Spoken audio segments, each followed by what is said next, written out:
알아보겠습니다. 네, 지금부터는 코로나19 관련 소식 전해드리겠습니다. 최근 국내 코로나 감염 사례의 30% 정도가 무증상 감염자로 파악됐다고 그러죠.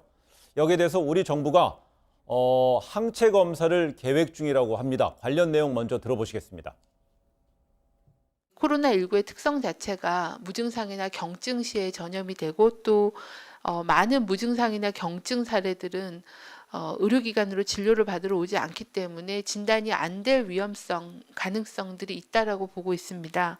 어느 정도가 실제 노출되고 감염됐는지를 보기 위해서는 항체 조사를 통해서 몇 %가 감염에 노출되어 면역을 획득했는지 그런 부분들에 대한 조사를 하고 그 조사 결과를 기반으로 추정을 해야 실제 감염 규모를 확인할 수 있을 거라고 판단하고 있고 그런 그 항체 검사에 대한 거를 기획하고 있는 그런 상황입니다.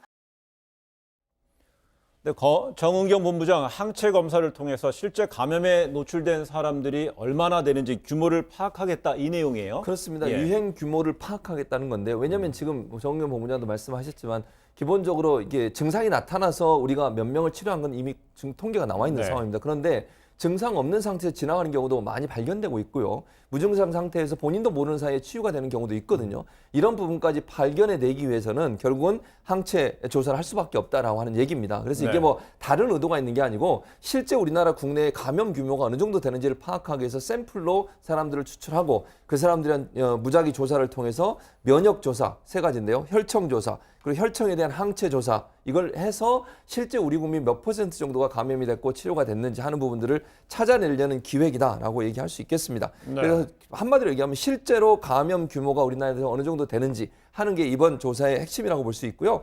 우리나라뿐만 아니라 외국에서도 이런 조사들을 진행하고 있습니다. 영국 같은 경우에 3월 25일 날 350만 개의 혈액검사 테스트를 시행을 했고요.